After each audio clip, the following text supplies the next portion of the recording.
Ini lebih banyak sebenarnya psikologi. Psikologi ini menyangkut tentang pada bidang psikiatri, menyangkut biologi, ya, mental dan ada biologi kepada ini hubungan ranah ini. Saya ilmunya di sana hubungan antara mental dengan metabolisme. Yang ada kebanyakan mental atau psikologis. Ini kebanyakan psikologisnya, ya. Bukan metabolisme atau biologikal. Ini saya baca di perpustakaannya orang psikologi. Jadi waktu perpustakaan saya cari buku-buku itu semua anak psikologi. Yang psikiater, karena psikiater saya sendiri. Karena bedanya di rumah selalu hanya rumahnya. Jadi saya di sini cari memang ya berguna praktis. Ini tema ini saya pikir karena memang ini terapan dari. Oke, slide.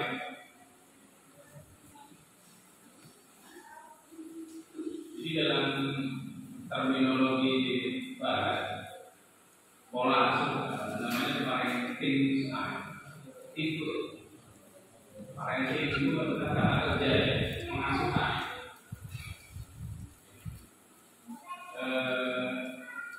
Di mana ini harus dicantumkan dalam diagnosis. Kami diagnosis itu kalau di dokter umum hanya satu. Kalau dalam kami hanya grade kedua setelah aksis pertama atau grade pertama. Misalnya orang depresi, kedua misalnya orang diabetes mellitus, ketiga kami diagnosis diagnosis namanya sosial. Ya dari keluarga miskin itu diagnosis.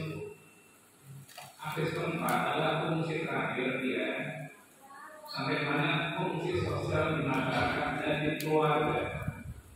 Kelima adalah prognosis atau prospek bisa nggak disembuhin. Kita nanti juga kalau harian ada ke dokter hanya akses kedua dari kami yaitu diagnosis fisik diabetes, TBC. Kami gangguan mental nomor satu justru.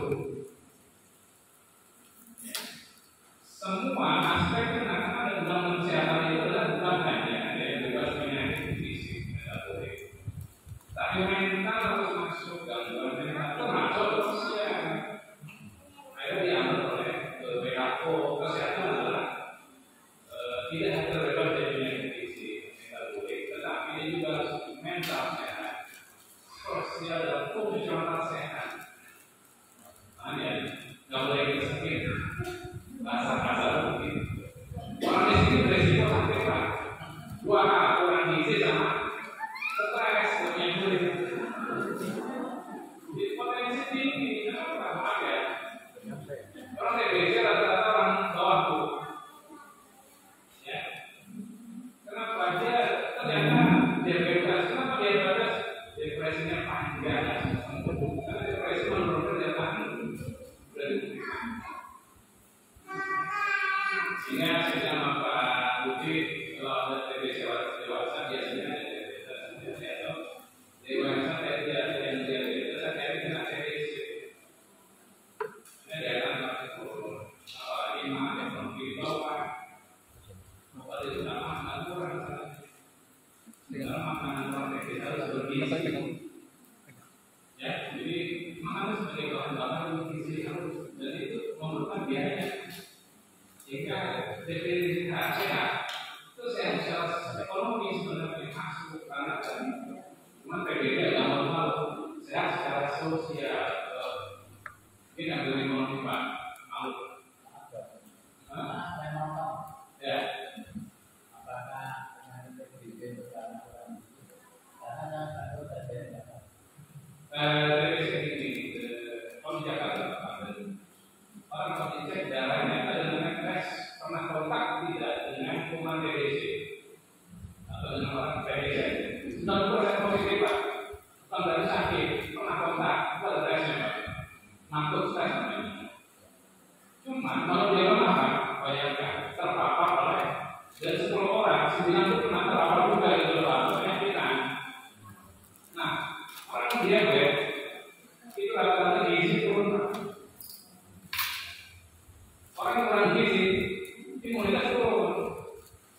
panas untuk berlapan tinggi kan papannya tinggi tiap kali ketemu.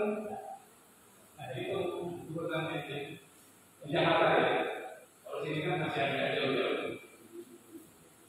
Jadi ada aspek sosial mengenai tradisi. Itu apa? Dia kebetulan kalau kayak semakin kita bersosialisasi tentang paparan tinggi. Tapi kalau kita keluar, tidak menanggung, tapi ada jejak kita tentang paparan itu aja bedanya. Itu namanya karir bisa. Ada teman tapi dia tidak memasuki namanya karir atau pembawa. Bisa disitu. Jadi tidak sampai secara fisik normal, tapi jejak darahnya kita bisa deteksi orang ini pernah terpapar saja. Kalau tidak begitu, kan ada asimptomatis COVID. Beda, karena kita sosial ya. Dari sini asosiasi baru di terapi juga sebenarnya, cuma bukan dokter kerjasama.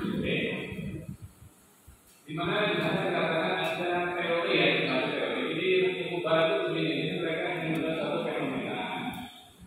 Ibu ini secara gimana sih? Ada yang marah, ada yang biarin anaknya. Jadi ditangkap sebagai sana fenomena.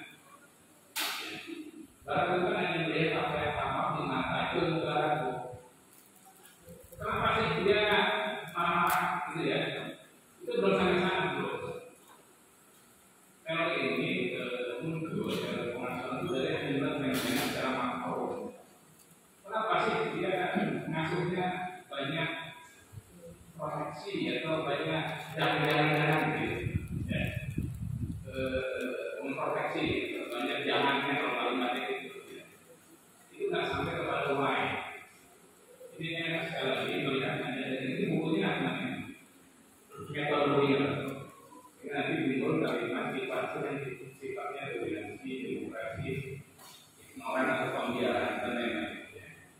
Secara dinamika fungsional itu berkembang nanti kepada bagaimana meningkatkan cara ngasuh skill parenting. Jadi pengasuhan itu harus punya skill. Jadi kita kan dari kecil itu ya ideologi bagaimana cara ngasuh kan juga bisa sendiri.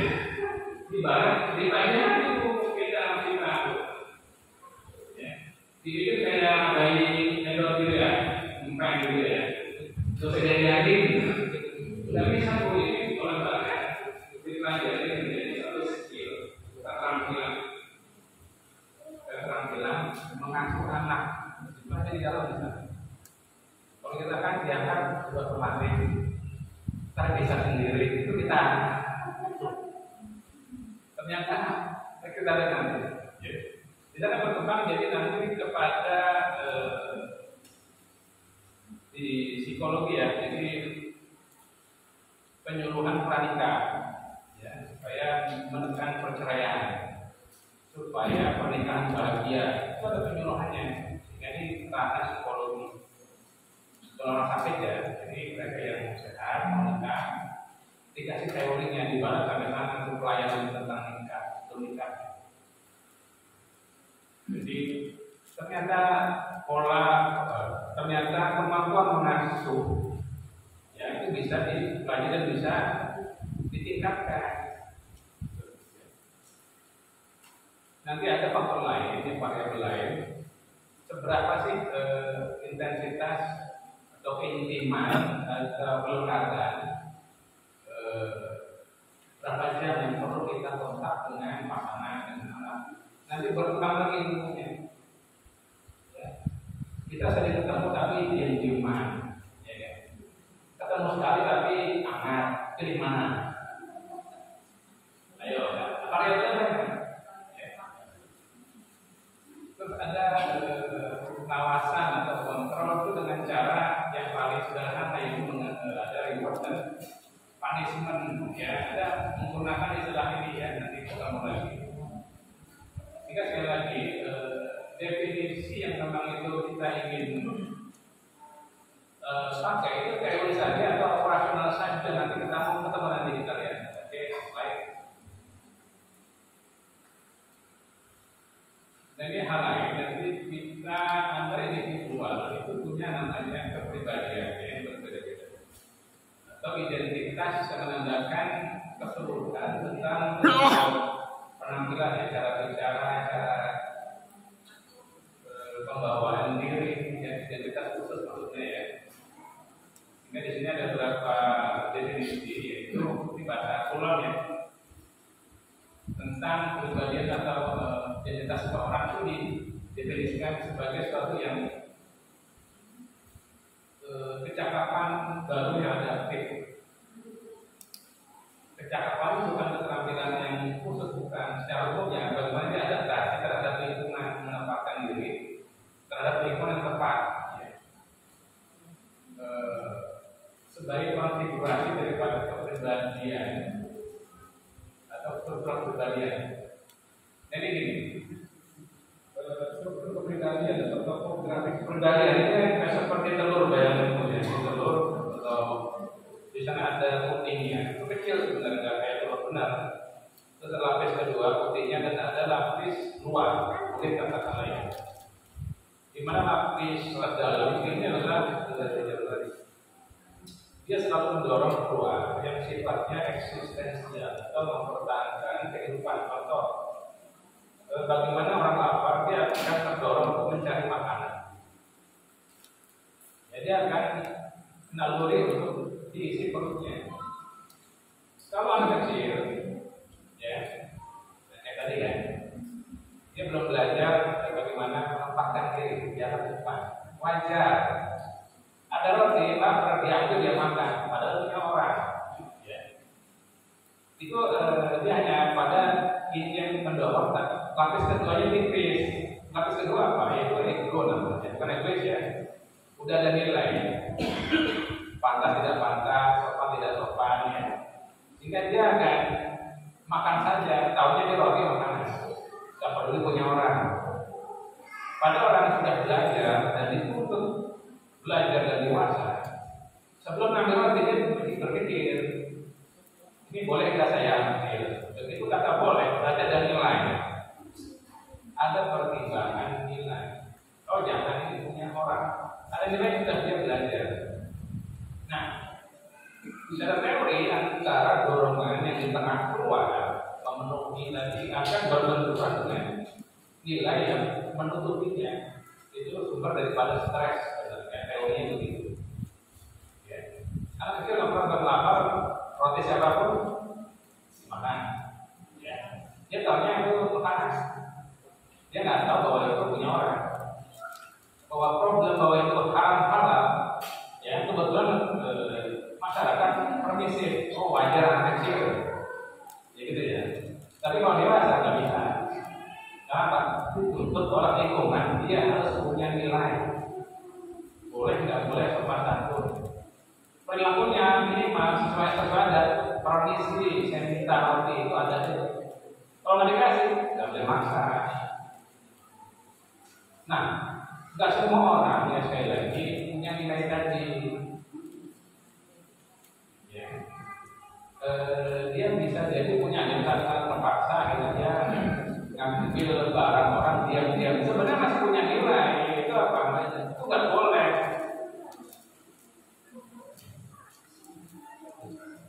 Kalau udah telanjang di jalan, udah bagian nilai itu. Sehingga, tapi nggak ada taklid agama, nggak ada. Ya, nggak dosa dia. Kenapa? Salah satu ya keluar daripada taklid atau beban agama kan orang gila, bahasa survei. Kita bicara orang. Itu kepribadian. Jadi itu yang lapis keluar itu berkembang terus dengan kita input dengan kita sekolah ya. Baik umum maupun dunia kan masalah nilai dan kita belajar dari lingkungan mengenai adat istiadat, mengenai budaya, pantun, nilai masyarakat dan juga dialog. Terus yang kedua ada definisi lain, di mana identitas itu suatu proses dinamis. Terus diuji coba ya, terjadi proses seleksi dan proses integrasi selanjutnya. Kita punya kesan tentang diri kita. Ya. Kita punya kesan begini, terutama ibu-ibu kan, sampai harus ngajak berjam-jam. Ya, itu kenapa luar? Tapi sebenarnya bagaimana kita membawa diri bicara, jadi kata-kata, ya kan? Belum lagi isi pikiran kita itu dengan orang. Dan itu kita sadar itu, sehingga kita lebih baik antara kalau nggak tahu ya kita diam, kalau bicara ya harus berbobot kan begitu.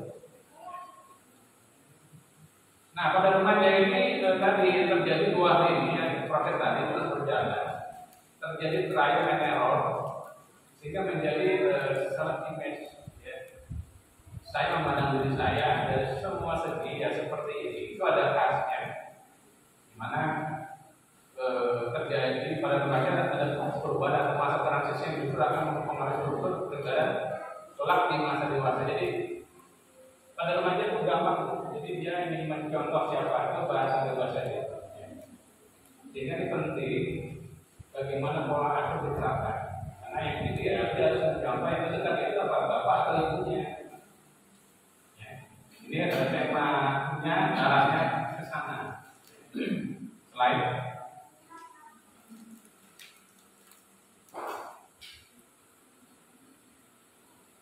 ini definisi lain tentang personality ya. Ini bahasa kurang lagi susah. Mari kita sama-sama terjemahkan. Jadi personality adalah personal atau ciri identitas tadi adalah suatu aspek yang membedakan antara masing-masing individual yang sesuai dengan lingkungannya. Ya, masing-masing orang dengan lingkungan sama, masing-masing punya cara adaptasi untuk membawa diri masing-masing. Bagi dia yang tepat ya begini. Ya. Itu bisa beda-beda dalam situasi yang sama. Ya, dia menempatkan diri bisa berbeda. Baik dari aspek moral yang nampak ya. Bagaimana ini muka itu dinilai orang lain itu merasa bahwa dia akan jadi bagian daripada image diri dia. Ya. Bagaimana kekuatan mental ya, ada yang pemberani, pemalu, ya, sangat sopan, kurang sopan, ya, tahan mental, sangat bermain. Ya. Itu bagaimana mood atau ekspresi perasaan yang kelihatan daripada muka biasanya. Dan kemampuan mental lainnya. Oke, lain. Oke, ini lewat saja beberapa. Nah, ini slide sebelumnya. Cuman dari sekian personalitas macam-macam itu dirangkum oleh ilmuwan sana menjadi beberapa yang itu simpul sebenarnya mengenai misalnya keterbukaannya, ya, bagaimana bahasa yang susah nih, conscientiousness.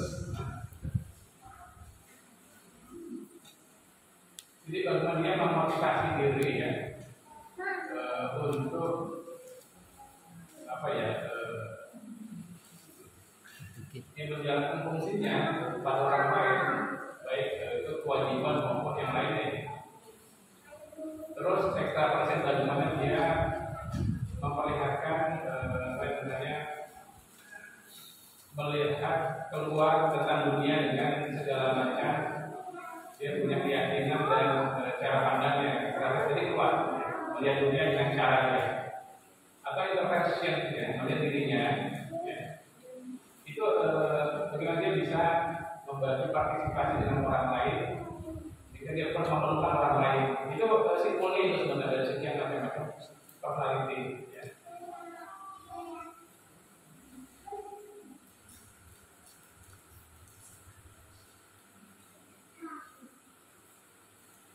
Oke, lanjut.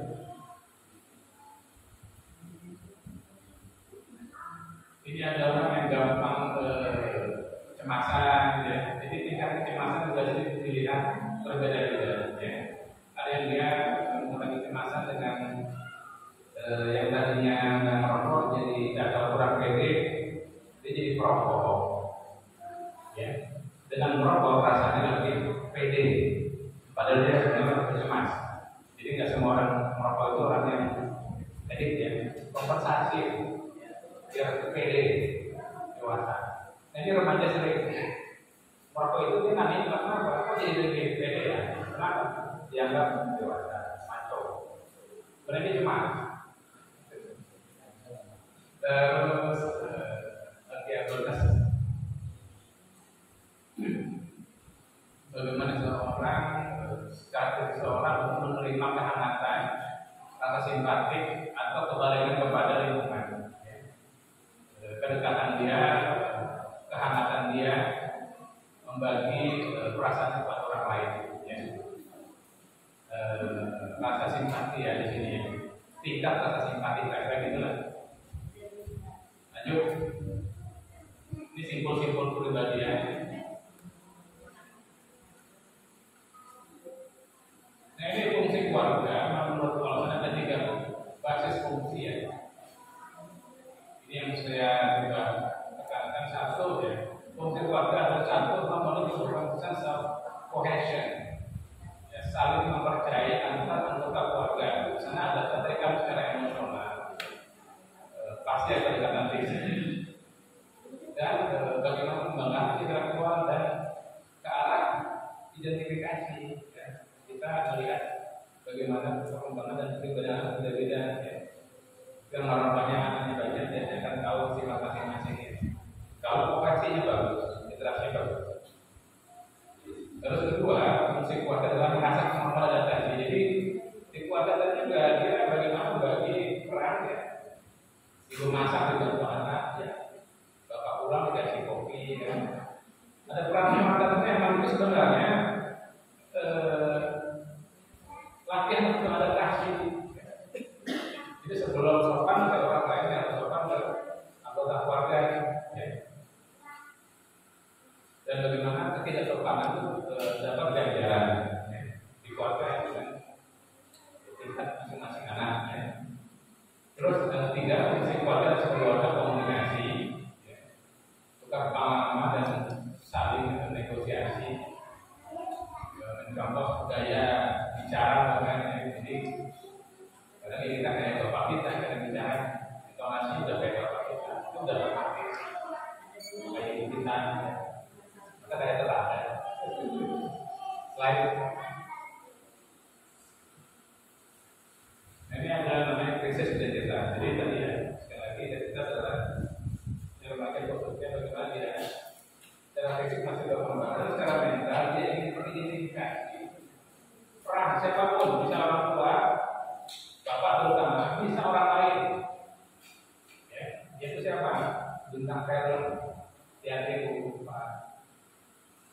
Dia penampilan dia bukan kayak bapaknya, bukan kayak ibunya, bukan kayak tangga yang baik-baik, tapi kayak idolanya banyak. Dengan begitu dia dihargai apa? Di keluarga tidak dihargai, jadi maaf ya. Bukan hanya di keluarga ya, harus teman hanya dari penting Pak. Sehingga dia agak aneh. Dan kayak pas sinetron sana gitu. Ya. Ini terjadi krisis di sana makanya karena sini antara mental, emosional dan biologikal ya itu mengalami stres, itu nggak bisa menempatkan terhadap lingkungan yang pada berpenampilan. Di mana transisinya di anak dewasa itu begitu lupa beban dari dasar ya. Kalau gagal tadi terjadi namanya regresi atau mundur. Regresi itu bahasa psikologisnya munduran. Jadi itu lebih banyak kayak anak-anak, udah gede kayak anak-anak. Banyak besar tapi perlakuan regresi, cara bicara, atau nggak ada kemampuan paralisis, lumpuh dan terhadap kemampuan diri, nggak ada inisiatif, kurang kreatif, remaja kurang kreatif nanti. Jadi bingung karena ada fungsinya, konfusi, jadi role atau pengaruhnya. Ini siapa sih yang bisa ikutin role confusion? Nah kalau berhasil, dia punya namanya new adaptive accomplishment. Jadi kecakapan baru yang adaptif Maksudnya dia lebih pede secara rasa dan secara memandang diri bahwa dia ya seperti itu yang tepat menghadapi situasi apa, yang kepercayaan diri, ya. Bahwa dia mungkin kelihatan lebih dewasa daripada usianya. Dia berhasil, ya nggak mudah stres, nggak ikut-ikutan.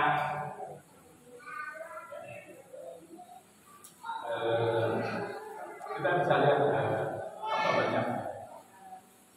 Jadi dikatakan juga nanti muncul yang gagal tadi negatif identity dan mengumumkan Erikson tambahkan, sehingga ini akan menjadikan pada saat dewasa. Jadi kepribadian dewasa yang rapuh ya, yang gagal tadi ya, yang menjadi dia menghadapi dunia dalam jangka panjang. Ya, kita menemukan secara biologi dia sudah umur dewasa adalah umur 18 sampai 24 sudah menetap dia punya kepribadian dengan segala tanda kutip proses berhasil dan tidak berhasil. Ya. Jadi nanti dia akan terbawa sehingga saya punya klien ya. Klien lepaskan itu dia kalau nggak ada dia, kalau dia udah dewasa, pekerjaan nggak problem. Tapi kalau dia kumpul sama orang, itu yang kumpulan tadi bisa bubar. Ya. Kenapa? Karena yang dominasi ngomong dia sendiri, Pak. Dia kalau tidak menjadi pusat perhatian, dia nggak nyaman. Ada. Kita tidak bicara salah dan benar ya. Di kalangan masyarakat yang begitu. Jadi kalau ada dia itu bubar duluan. Dia sendiri bingung kenapa kok saya datang pada bubar. Karena tadi dia kalau tidak ramai dan tidak menunjukkan, kalau kita bilang sombong, dia nggak nyaman Pak, ada yang kurang. Orang kalau bicara ngatur sombong, dia kan sebaliknya tinggal, ini kan begitu. Ada aksi, ada reaksi. Tapi dia nggak sadar bahwa dia itu orang nggak suka. Gitu. Ada banyak. Ada orang dapat pensiunan 1 miliar, itu dia foya-foya tanpa rasa bersalah. Begitu habis pinjam. Ada loh, lah, ya kan bakal itu, loh, kan bisa nabung dulu, iya sih, jadi nggak mengerti urutan prioritas, kebutuhan tuh ada, miliar di sebulan ada, maaf ya, dia ibadah malah dia cari yang paling ideal, alasannya adalah rasional, dan dia dapat koroda 300 juta. Kan tinggal 700 juta ya, itu belum cukup. Dia bilang pokoknya nggak perlu sebenarnya penyelamatnya nggak perlu menurut saya. Saya sering ini kenapa harus koroda 300 juta, miliar atau kurang terus 700 tuh apa makan habis nanti usaha saya tahu nggak usaha yang diinginkan. Dasar orang tadi kan memang dalam pemilihan karir pun dia sembrono. Oh gampang nanti masuknya ke saham. Ya bulan dapat. Jadi dia pasti pas. Ya, coba aja. Mudah itu. Jadi kalau saham bodong saya bilang itu. Pemilihan saham itu mudah sahamnya. Dia bayarnya mon-mon Pak, usaha rasional. Tapi prakteknya gagal terus. Akhirnya benar sekarang minus Pak. Kita tahu prosesnya. Itu bukan gangguan jiwa, bukan. Ini masa kecil nggak pernah susah, bahasa awamnya itu.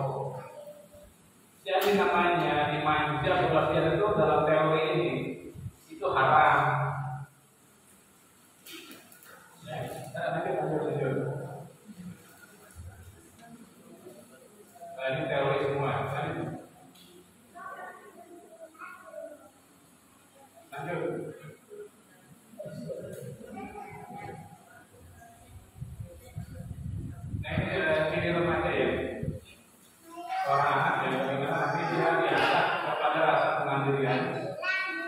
peran seksual, bahwa dia itu sebagai laki-laki bukan penyuka laki-laki.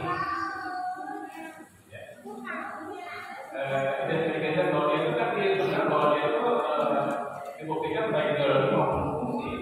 Dia perlawan sebagai laki-laki. Jadi hati-hati ya yang punya anak masih di bawah 5 tahun ya. Jangan laki-laki dikasih mainan bunga-bungaan warnanya pink gitu loh. Terus perempuan dikasih mainan kastolan gitu. Ya. Itu udah seksi makan filmnya begitu ya. Dan bagaimana mereka meletakkan awal jenis ya. Bisa dari sini kita awal anak kita ya. Mudah kok. Oke, dia lagi lihat video porno. Pernah saya tanya, kamu yang lihat video itu laki-laki lawan laki-laki atau perempuan dengan perempuan? Ya, dengan perempuan berarti laki itu ya, normal. Jadi bukan sesuatu yang tabu ya bagi psikolog melihat seseorang yang video porno bukan tabu. Asal belajar kita lihat. Ya. Ada yang dulu ketakutan, di kamar banyak video porno anak laki-laki. Ibu mungkin nggak yang dia lihat itu laki-laki atau laki-laki yang main? Nggak tahu dong. Kalau perempuan itu bersyukur, gitu. Kenapa? Itu normal. Cuma kalau ketahuan itu masih empat masih punya nilai bahwa dia itu nggak boleh gitu. Jadi jangan usah dulu ya. Kalau psikolog itu kan begitu psikolog teater. Itu bersyukur dan dilihat adalah laki-laki dan perempuan. Yang repot, saya juga repot. Jadi kalau yang main laki-laki di video tadi langsung pulang. Iya, pusing bu kalau dia videonya jenis bu, enak. Kedua, belakangan kan udah ketahuan itu langsung cepat gitu kan, malu mukanya merah kan, masih punya nilai dia. Bahwa itu hapus, itu nggak boleh sebenarnya, tak basah gitu. Dan sikapnya kan kayak merasa bersalah, itu kita arahkan, jangan dimarahin. Dan kok gitu kok? Iya kalau yang main di laki-laki malah itu gimana? Sakit. Ya. Kan ada kasus gitu loh, ya. Jadi ya jenis yang main gitu kan. Jadi ya susah, membuat juga susah terus terang.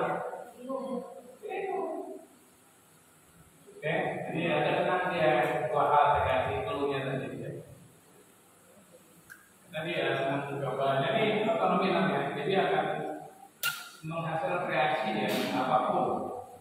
Dan bagaimana hasilnya kita nggak boleh menghardik, tidak boleh haram.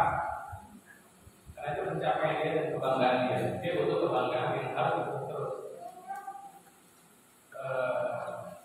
Ya tadi kualitas ya kita harus berikan kebebasan. Terus bagaimana dia mencari tadi dengan menempatkan diri kelompoknya, kalau ada kelompoknya itu jadi remaja. Tetap ya walaupun dia kemana-mana, remaja ini tetap butuh keluarga. Sebenarnya mereka keluarga itu adalah basic yang terakhir kalau ada itu masih normal. Ya, jangan buat khawatir atas nama dia pulang masih itu dia masih menghargai keluarga dan tempat yang real dan utama untuk dia terlindung mencari damai. Ya. Jadi nggak usah khawatir kalau yang materi pertama dia mainnya jodoh. Kasih aja otonominya saja masih. Baik, lanjut.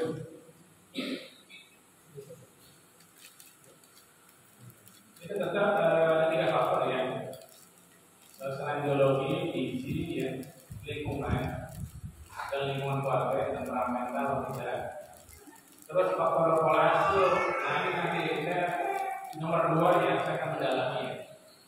Kalau biologi konstitusional lingkungan itu basic ya. Bagaimana gizi, sekali lagi ya, kita ngasih makan yang benar, bergizi, ruang geraknya juga dia bisa luasa ya. Dan bagaimana penerangan itu bisa terkontrol dan kontrol lingkungan. Dan kedua bagaimana pola asuh juga nanti menentukan membentuk kepribadian seorang remaja. Nah ini sekali lagi sekarang lingkungan karena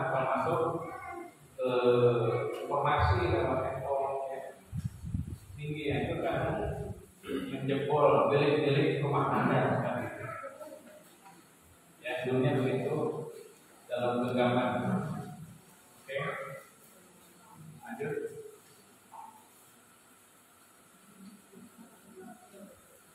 Ini contoh bagaimana nama conduct disorder. Conduct disorder adalah gangguan penyesuaian. Bahasa kolomnya. Ini kalau ada gangguan di nomor paling atas ya, peer relationship factor. Dia ya gangguan terhadap kelompoknya, ya tidak diterima di kelompoknya misalnya. Ya. Bagaimana dia menampilkan di faktor, ada gangguan di perkembangan personalitas. Nah, parenting faktor hanya sebagian kecil yang saya tunjukkan di sini. Jadi pengasuhan ini kecil dan sekian masalah, nanti dia susah adaptasi sehingga dia jomplang ke arah kiri, ya tidak ada keseimbangan, ya. Ini faktor resiko bagaimana adaptasi. Sekali lagi begitu banyak faktor, ya. Sosial, keluarga dan diri sendiri, kira-kira begitu. Ya. Di mana proteksi faktor di sini ya minimalis sehingga berada ke sana. Ini harus ada keseimbangan. Ini bahasa kolomnya, tapi kira-kira begitu. Ya. Saya akan berbagi parenting faktor. Sekarang mungkin ekologi, ya, lingkungan, ya, terus kontekstual, ya, termasuk sosial, ya, terus dirinya remaja sendiri, terus bagaimana peer grupnya juga berpengaruh kalau sudah remaja. Ini sekali lagi jadi lebih kecil pengaruh parenting. Sehingga harusnya dia bergeser tekanan supaya mengimbangi tidak jomplang ke sebelah kanan. Paham ya? Belum. Boleh.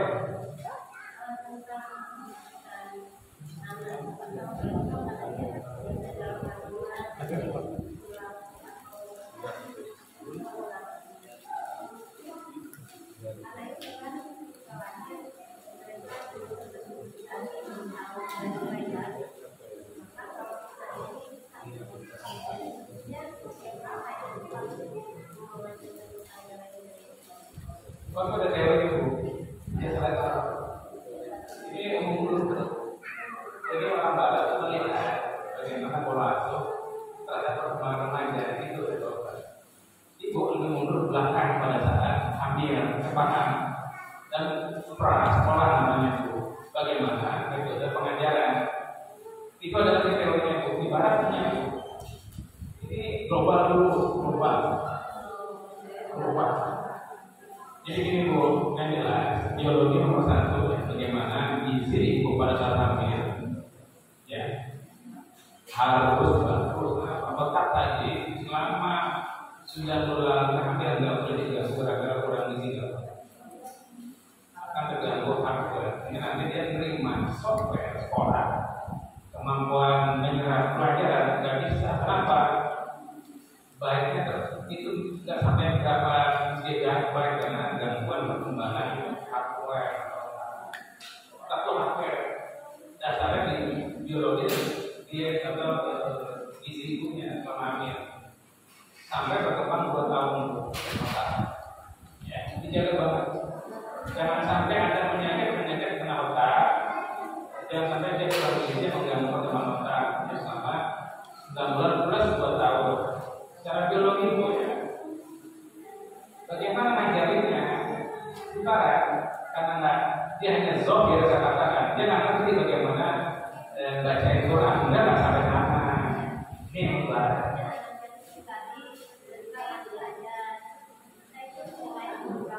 Itu tadi dibahas, bukan sekarang. Sabar. Edisi selanjutnya.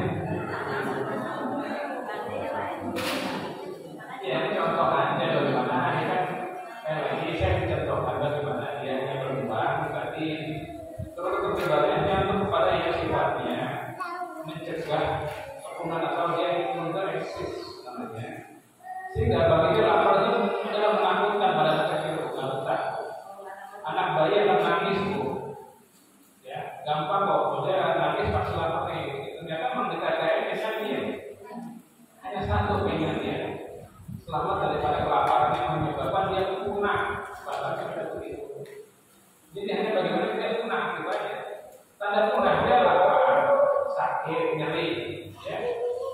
dari apapun, tanda akan punah bagi bayi yang satu signal. Sehingga dia akan ada naluri saja sifatnya, naluri. Lapar itu nggak usah kita suruh lapar, kan lapar sendiri kalau bahaya makan. Dan orang dewasa udah belajar, sering nggak makan, pingsan. Nggak usah kita belajar itu udah boleh dipraktekkan. Ya. Karena pada saat sebelum pingsan agak nyaman tuh. Begitu fakta orang banyak mati kelaparan, kita belajar. Oh, nggak makan mati ya, itu anak kecil. Tapi naluri tadi menggiring kita. Jadi udah belajar karena roti itu nasi makan ya, itu makanan dari makanan. Dan habis makan kok saya nyaman ya, badan seger, gitu terjadi. Cuma gila ya, dia belum menyerah karena terbatas oleh otak dan pembelajaran. Sehingga ada saatnya kapan anak diberi pembelajaran dan nilai, boleh nggak boleh. Karena boleh nggak boleh dulu. Misalnya gampang, ambil orang usia kalau di teori ini ya, usia mulai 5 tahun atau 6 tahun boleh kok dikasih kode dulu. Masih bandel ya, semil dikit nggak boleh. 2, perintah dan psikomotor kita main, kasih kode yang manual. Teorinya itu Rasulullah itu ya menyuruh anak menyuruh dia sholat 7 tahun, tidak paksa. Artinya apa? Karena suruh ngamatin orang tuanya sholat. Tapi kan kita kan mendahului Rasul 3 tahun di bawah masjid. Kenapa? Lebih cepat, lebih baik. Enggak, kalau kita udah itu bilingual. Enggak. Kita malu orang Jepang. Outcome-nya itu mereka yang dihargai, yang mereka itu mau antri. Kita yang dihargai ya nilainya bagus. Outcome-nya begitu ya, kita menjadikan sekolah itu menyenangkan. Ya, orang tuanya marah kalau nilai jelek ya. Sekolah yang marahin. Jadi sekolah itu menjadi ajang persaingan ketat tentang karir, tentang akademis, supaya itu menjadi neraka, padahal masuk pada muatan yang banyak, gurunya dikejar target, yang korban murid, banyak lah tentang namanya bebas. Sampai di nama sekolah, nah kalau ada. Ini kalau sistem saya nggak bisa melawan. Saya pengen ngomong menteri, jangan banyak-banyak muatannya, nggak sempat main. Masa tiap orang ke rumah tidak PR, ya kan? Kalau malam tidur, pagi sekolah lagi, belum lagi tasnya 2, 1 digerek, 1 digemblong. Siap sering pak. Makanya banyak kelainan tulang semua. Itu gimana kan sistemnya? Ternyata saya cuma lagi sama orang tuanya dan anaknya. Coba cek. Nah, berapa orang di kelas kamu yang stres? Banyak dong. Nah, salah sistem. Di Jepang, enggak. Kita udah ada videonya ya. Bagaimana yang dihargai yang mau memberi kesempatan orang lain, yang mau bersih-bersih sendiri. Itu dihargai karena prestasi nilai tertinggi pak. Nah ini karena masih bisa dibuat begitu. Ini sekali lagi cara orang Barat melihat perilaku manusia. Jadi kalau ibu udah masuk ke ranah agama, bagaimana agama mengatur ini, ada sesinya. Kita ngajak orang Barat melihat fenomena. Jadi bahasanya berbahasa Polon, mohon maaf. Susah. Lanjut.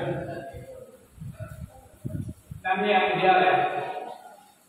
Jadi ada keseimbangan ya dari mulai lingkungan ke grupnya, ya. Bagaimana dia menempatkan diri, bagaimana dia personalitinya, bagaimana pola pikirnya, bagaimana lingkungan dan ekonominya, sehingga menjadi seorang remaja beranak tumbuh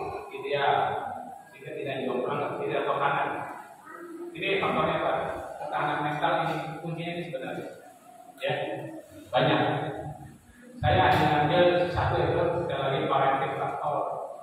Cuman di bab 2 di pemikiran harus saya paparkan ini, ya, sehingga saya terlalu banyak variabel Pak, itu yang bukan. Ini kan wajib saya tanyakan dahulu, ya. Lanjut. Ini berapa kali lagi? Nah ini baru yang inti daripada pembicaraan. Jadi ada 4 basic, ya. Tujuan psikologi tentang cara masuk. Ini umum, ya. Dari 4 ini nanti akan macam-macam, jadi ada belasan gitu, ya. Jadi ada overproteksi, ada mana itu ya dilindungi berlebihan. Jadi penuh dan di manja, semuanya dipenuhi, ya. Ada lagi tipe boleh sebagai faktor, ya. Semua nggak boleh, harus itu faktor. Balikannya, ya. Ketiga, ada kalanya boleh, ada kalanya tidak boleh. Dengan bahasa yang simpatik itulah atau kooperatif type. Dan ada tipe indifferent prefect atau masa bodoh, dibiarkan, pembiaran, neglected, ya. Terus ada lagi teori lain berdasarkan ini tipenya, ya, tipe hubungan. Tapi ada tipe berdasarkan analisis yang unsurnya lama kontrol, bagaimana kehangatannya, bagaimana kadar cintanya, itu ada pembagiannya. Tapi yang ini kali ini menjadi dasar penelitian saya. Ya. Paham kan? Ini dasar, ya. Terus pertanyaannya kan, dok, ngaca dari sini, ibu pakai yang mana yang paling sering? Gitu. Ya. Jadi bisa direvisi, mana aja. Siapa, ya? Ini bahasa Kulon kira-kira kita itu. Ada yang nggak jelas nggak? Makro praktek biasanya, kan? Iya, jadi pembedaan. Sebenarnya pertanyaan adalah pembiaran itu. Masa bodoh, mau apa aja kan? Biarin aja. Ini yang ekstrim-ekstrim, ada 4 ekstrim. Jadi kalau dibuat GIM-4, ya, overprotective ini berlawanan dengan nomor 4, pembiaran, neglected bahasa lainnya. Yang nomor 2, kebalikan dengan nomor 3, ya. Jadi segi 4 yang paling bagus yang mana? Nah kan? Ini hanya rekomen aku nanti jawabannya. Ini ilmu, ya, jadi belum kepada yang penting mana itu penelitian saya. Iya, saya kan satu keluarga nih, satu ini nih, tipenya pola asuh begini, outcome-nya anaknya gak kayak apa ya? Itu kalau wawancara, nanti kita lihat setelah yang satu. Lanjut, slide. Ini pengembangan, ya, yang saya katakan tadi. Cuma namanya sama aja sebenarnya. Ini bahasa Kulon, ya, sekali lagi, ya. Praktik, otoritarian, praktik, egalitarian, permisif, bahasa Prancis lain survive, ignore kita dia pembiaran, otoriter. Ini bahasa lain, tapi intinya 4 tadi, saya ambil 4, bisa disilang. Jadi kalau dari analisis unsur atau variabel lain, bagaimana itu ditambah support, ya, tipe suportif lah. Bagaimana cara mengambil keputusan kalau ada masalah dengan anak. Itu ada tipe lain, tapi tidak dibahas. Oke, lain. Ini bahasa terjemahan. Ada lagi yang membantu jadi begitu. Ada yang perlu melindungi, overproteksi, pervasiveness, boleh, rejection, penolakan, acceptance, penerimaan, domination, atau mendominasi, submission, terserah.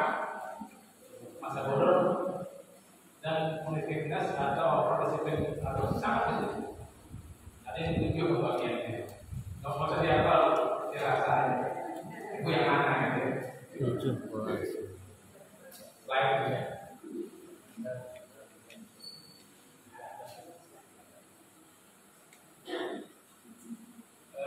Tipe live ya, nama live. Saya lebih suka yang ini. Semuanya.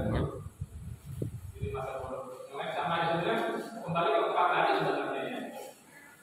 Kalau unsur lain yang untuk bumbunya adalah bagaimana penerimaan kontrol kehangatan itu unsur lainnya. Tidak kita bicarakan. Terus bagaimana ekspresi kalau ada emosi yang memuncak atau dia depresi ya. Atau bagaimana kalau kita mensupport, mengkariskan itu tambahan. Lanjut.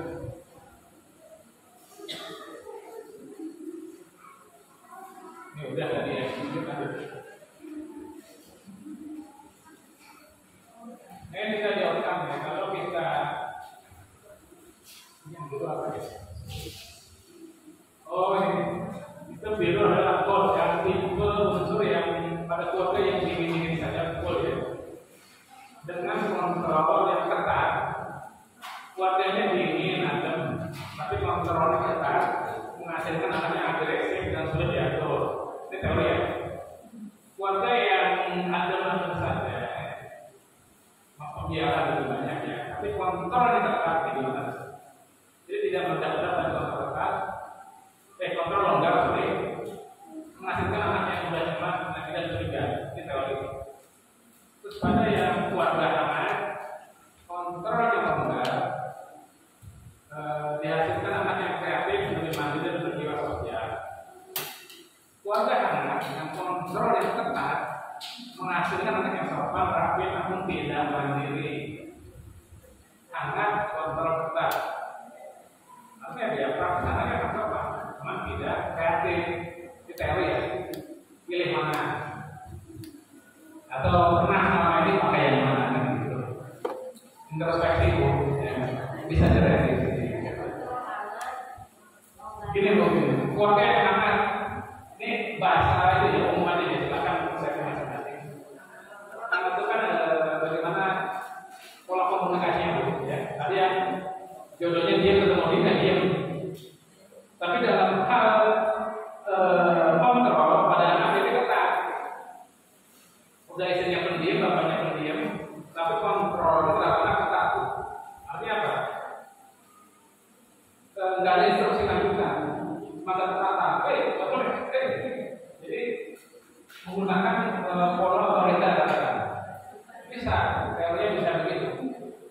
Sehingga menghasilkan anak yang agresif, sulit diatur. Kenapa? Tidak ada penjelasan lanjut.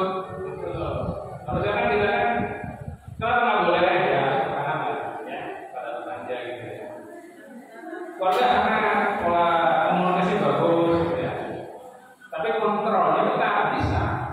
Ya. Sehingga keterangan diskusi dan komunikasi bagus. Ya, anak cuma dengan kontrol ketat ya, menghasilkan ya, anak yang sopan. Cuma tadi anaknya tidak mandiri. Kalau minta instruksi karena takut salah. Tapi apa orang kreatif? Paham ya?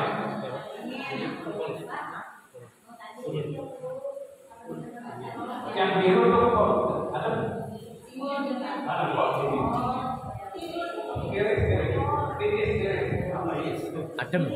jadi itu dia atau suami pendiam itu ya. Ada dia cuma apa adanya. Nggak ada masalah cuma kan caranya itu kurangnya. Cuman memperolehkan dua-duanya aku dan ketat bisa. Ada orang pendiam tapi memperolehkan ketat aku bisa.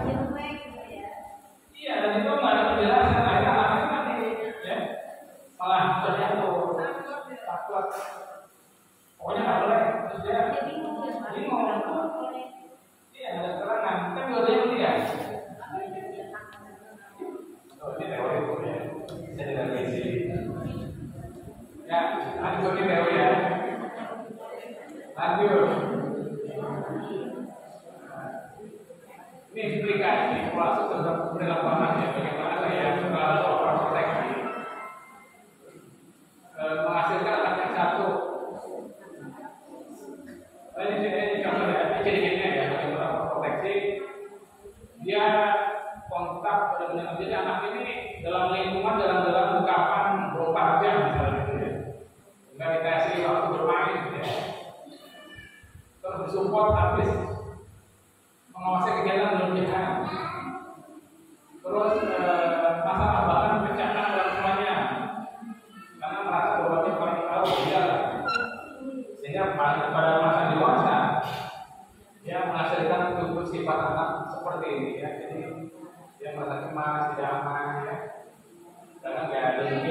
ya.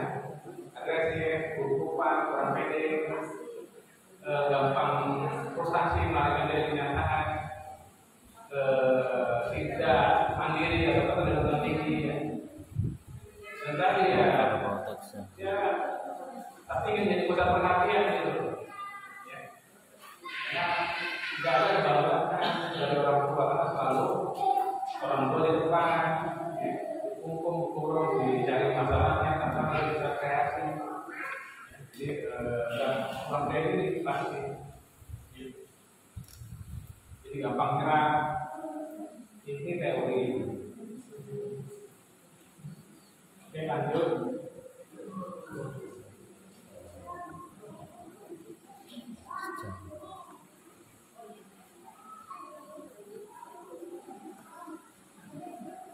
Overproteksi ini sama. Jadi ciri daripada pengasuhan overproteksi ya, atau berlebihan dalam memproteksi ya, pengawasan dengan 4 ciri tadi menghasilkan anak seperti ini tadi ya, banyak. Jadi sampai 15 Pak. Silakan baca sendiri. Jangan nanti tanya ya. Jadi itu saya sengaja dengan izin ya. Karena begitu banyak yang diamati dengan pengambil textbook ini textbook ya. Ini nggak semua yang kita anggap baik melindungi anak itu baik, tapi ada satu hal yang memang kapan kita lindungi, kapan kita menggunakan teknik lain itu nanti. Ya. Mana yang dia lakukan tanya itu? Saya pun tanya begitu, Pak Mendir mana ya? Ternyata dia perkembangan beda-beda. Ini saya bicara perkembangan yang sifatnya akan menengah remaja atau ya. Sehingga sekali lagi jadi kita bisa revisi dari ini dan tidak ideal salah satu mengalahkan yang lain tidak. Jadi nanti ada konteks di mana kita menggunakan tipe yang satu, kita berpindah ke yang lain tergantung konteks. Kalau masalahnya bahwa dia yang sifatnya kriminal, kita harus tidak boleh pembiaran dalam tugas otoriter. Oh ini menyangkut haram, tegas otoriter, jangan dibiarkan. Merokok tegas.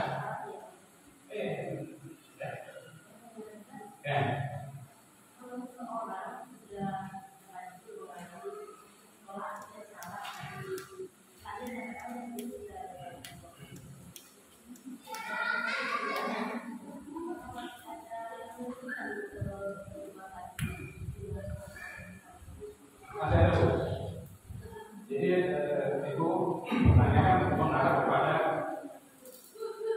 katakan satu pelaku yang dia dominan salah satu ya. Karena ada satu bagian yang memang masih bisa berubah, tetapi tidak mayoritas. Contoh, kita pakai bahasa populer saja. Saya punya klien, kebetulan kepala sekolah, dan dia secara nilai dia menjadi betul nilai halal haram bagus itunya, tingkat spiritualitas dan tingkat moral bahasa kolonial ya. Secara pribadian rajin, disiplin, secara tingkat moral menjadi betul hal-hal detail mengenai halal haram. Haram nanti penting ya, karena pendiam. Tapi dan kerja bisa monoton, pendiam ingat ya, kalau dia monoton. Input data sehari nggak bakal bosan.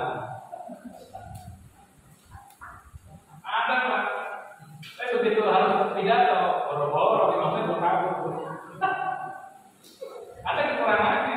Nah, tipenya kira-kira gitu. Sehingga saya tidak menyalahkan pola juga. Karena ada kelebihan orang tadi. Asal atasannya paham, jangan ditaruh lebih banyak ya, atau di kantor, jangan di penerima tamu, jangan. Ini stres. Itulah penting pengaturan SDM. Aku ini bisa bukan ikut datang malah aja kan ketemu orang lah. Jadi penting tipe pribadi menentukan pekerjaannya. Siapa pilih? Ya atasannya sana. Atasannya nggak mau tahu. Nah, kembali ke pasien tadi. Dia sampai saya tidur di rumah, sakit lambung, tegang, sampai gangguan lambungnya sampai endoskopi Pak, ada gangguan lambungnya. Sampai dia ketemu sama saudaranya di rumah sakit. Terus tadi saya kenal baik dan dia cuma bilang begini, ini gangguan psikiater ini, dokter Joko ini itu nggak bakal sembuh sama internis. Dibilang emang gue bilang ada gitu ya. Sampai akhirnya datang ke saya dengan terpaksa. Nah saya kan lihat analisis bukan parasutnya, bukan. Ternyata bapaknya pendiam, pintar tapi pendiam, patuh, agamanya bagus. Ya.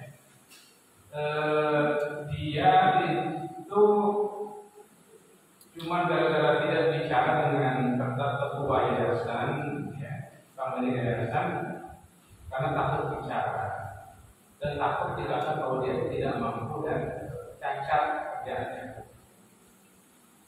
Saya bilang Pak, obatnya itu harus bicara. Dan saya nggak bisa dong. Oke, saya latih. Saya latih orang hanya untuk bicara hal yang khusus. Dan saya tidak bisa membuat dia itu pakai pidato pada dasar pendiam. Paham ya? Katakan dasarnya tidak bisa berubah. Itu yang punishment namanya, atau apa yang sudah dia dapatkan sehingga dia begitu pendiam. Saya tidak bisa berubah siapapun. Itulah kepribadian. Tapi kecakapan bicara hal yang khusus bisa dilatih. Oke Pak. Jadi cerita ya. Cuman gara-gara dana bos 10 juta. Bagi dia kita rupiah harus tanggung jawab. Kemudian dia bilang, saya dengan dia bisa itu beli apa pura-pura dia nggak bisa. Ya udahlah, atasan aja. Apalagi problem di situ dia nggak mau laporan dan takut dari inspektorat periksa. Nah, kalau inspektorat periksa ada pertemuan, itu bayarnya macam-macam Pak tidak. Bukannya dosa, namanya buruk dan lain-lain. Jadi pikiran kebetulan tentunya pencacahan pemeriksaan random.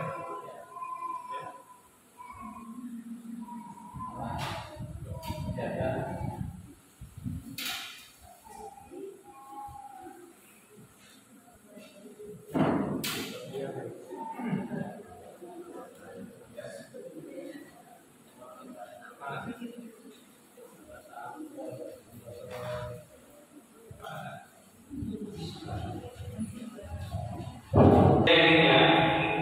Intinya pasien tadi saya buatkan redaksi apa yang akan dia lakukan. Saya buatkan redaksinya, saya tulis kamu baca. Terus saya bicara ini kerjaan saya. Dia pasang di situ, saya di sini. Untuk makan, saya dulu ya. Pegang kertas baca di sini. Tahu yang terjadi? Itu kertas cuma digini dari baca. Jangan saya sebagai baca. Oke. Kalau pegang kertas saya dulu ya. Pegang kertas. Baca pelan-pelan. Kalau yang berkata baca. Sampai begitu dia tegang, kamu dongak dia saya dokter. Oke, sekarang kamu baca, saya dokter. Lancar ya. Itu kerjaan saya itu Pak, saya melatih motorik akan menjadi masuk dalam keyakinan itu Pak. Pada orang pendiam ya, dia harus bicara dan bisa. Makanya dia bisa lancar ya, tanpa seks. Masih boleh seks. Sama gitu. Pak, terima kasih atas waktunya. Saya bisa menghadap. Harus praktekkan itu. Betul, saya mau lapor. Ini kekurangan laporan karena data teknis. Sehingga mohon maaf kalau ada inspektorat jadi temuan. Ya. Belinya. Oke, responnya. kita bahas ini di luar kepala yayasan bisa setuju dan tidak setuju kan? Kita bahas di dalam setuju gitu kan? Kalau nggak setuju, diapain? Dapat peringatan dong. Keluar nggak juga? Ya paling ya peringatan aja. Terus ada pakar kita rutin nggak di organisasi itu? Sementara orang lain ada yang korupsinya gede-gedean. Aja itu nyampe. Satu, dia nggak mau terima itu. Panjang. Kedua, kita begini, udah saya tidak masalah. Silakan kita berpikir pulang rumah. Obat tidur itu tetap diminum ya, buat rumah. Kalau orang yang terlalu, besoknya setelah itu sudah dapat ide biasanya. Dokter dokter mau pensiun diri. Saya nggak percaya ini pelarian yang dia ada dalam hati saya. Anda berpertimbangkan. Saya uji dulu sampai berapa saat atau berdua dia konsisten tetap akan pensiun. Katanya baru enggak ya, pensiun itu kalau tidak ada kegiatan saya juga itu dibantu. Enggak ada kegiatan. Ada kami jadi petani. Iya Pak, kan yang jelas Pak. Jadi saya nggak langsung iya karena orang depresi kan itu rasionalitasnya menurun, hanya emosi untuk cepat-cepat keluar dari tekanan itu harus kita. Makanya saya uji lama saya uji lagi, saya nggak percaya langsung nggak boleh. Karena melibatkan kondisi cemas yang emosi yang berubah tidak rasional. Ada rumus orang yang cemas dan depresi ya, IQ-nya turun 24. Ikutin hal nafsu apa? Naluri kita ini keluar dari tekanan secepatnya. Sehingga banyak orang melakukan menyesal itu yang saya kerja. Ada yang ini kejadian Pak SMA itu anak laki-lakinya bandel ditampar gurunya depan samping dia langsung besoknya mau masuk kelas di motor terjadi perubahan persepsi di mana guru sudah jadi orang yang jahat kira-kira gitu itu merembet ke sekolah Pak.